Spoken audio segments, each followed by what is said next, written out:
Nós hoje calculamos que cerca de 900 mil portugueses estão numa situação que nós designamos por falsos recibos verdes. Havia até, inclusive, quem preferisse há uns anos estar a recibos verdes porque ganhava mais do que estar a contrato. Não é? Sim. Hoje, os recibos verdes mascaram, muitas vezes, situações de empresas que não querem ter vínculos. Situações em que, de facto, as empresas não se querem responsabilizar por uma situação que, na verdade, é um contrato de trabalho e deveria ser um contrato de trabalho como outro qualquer, com os direitos inerentes. E, de facto, as empresas não se querem responsabilizar e optam por este tipo de vínculo que não é um vínculo, em que os trabalhadores, É uma forma de justificar saídas de caixa, quase, não é? E os trabalhadores, na verdade, são tudo menos independentes. Quer dizer, o recibo verde parte de um pressuposto que é, estamos perante empresários. Ora, é evidente que em Portugal não existe 1 milhão de empresários, quer dizer, isto é só para rir, não é?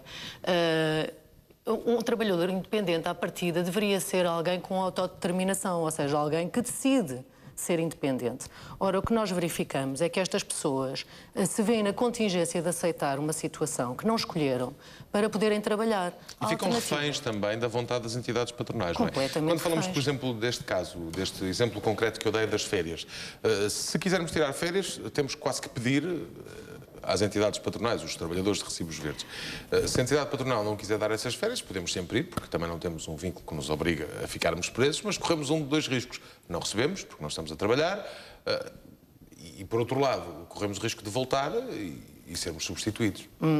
Normalmente, eu acho que a maior parte destas pessoas nem sequer põe a questão de poder ir de férias, porque é evidente que quando se recebe, na melhor das hipóteses, 11 salários em vez dos 14 que estão estipulados por lei, as pessoas não têm dinheiro para ir de férias, quer dizer, não estamos a falar propriamente dos verdadeiros recibos verdes, que são pessoas que, em princípio, oferem rendimentos que lhes permitem ser donos da sua vida e do seu tempo, mas estamos a falar de pessoas que, na maior parte dos casos, cumprem horários, obedecem a chefias, a hierarquias e etc. E, portanto, estas pessoas, ao oferirem 11 ordenados em vez de 14, não têm já há pessoas que têm 14 salários por mês, por ano, muitas vezes não conseguem ir de férias, quanto mais estas pessoas, não é?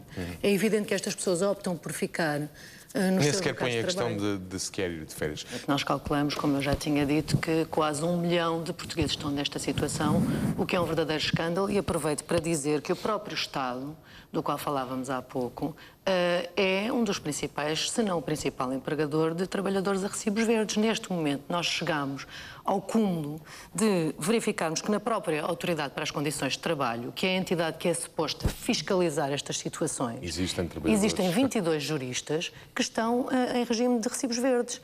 Isto faz-nos compreender o ponto a que chegamos, quer dizer, quando a própria entidade...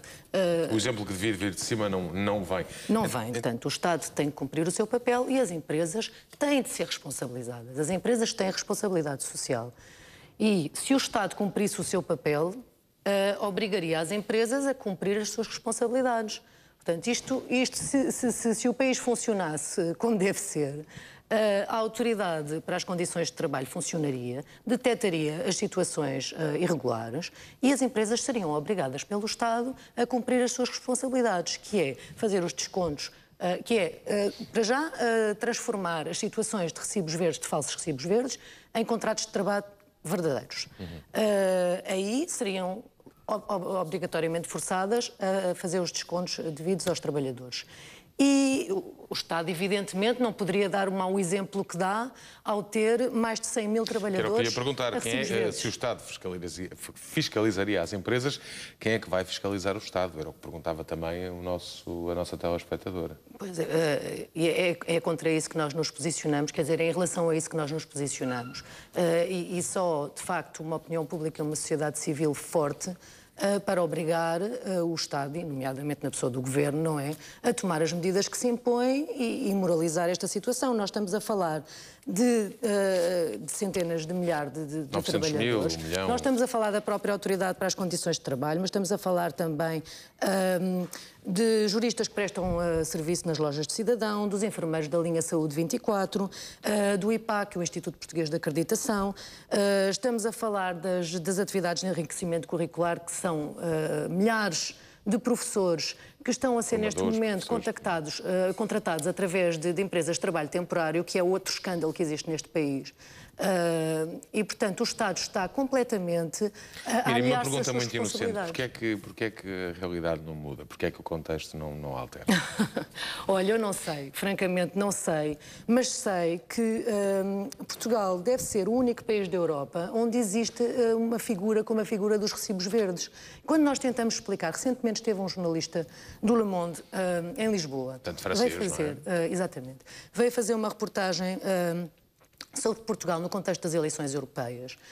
O tema que ele escolheu, curiosamente, foi os recibos verdes, que é algo que para um cidadão francês, ou enfim, de qualquer país da Europa, é uma figura estranhíssima. Eles não conseguem compreender esta realidade, porque mesmo que os recibos verdes fossem relativos a trabalhos, como disse o primeiro senhor, temporâneos, esporádicos, etc., existe uma forma de os descontos serem proporcionais àquilo que as pessoas ganham, porque nós não estamos a falar de pessoas que fazem o seu próprio preço, ou seja, pessoas que são de facto empresários e que decidem e portanto, aplicam uma tabela.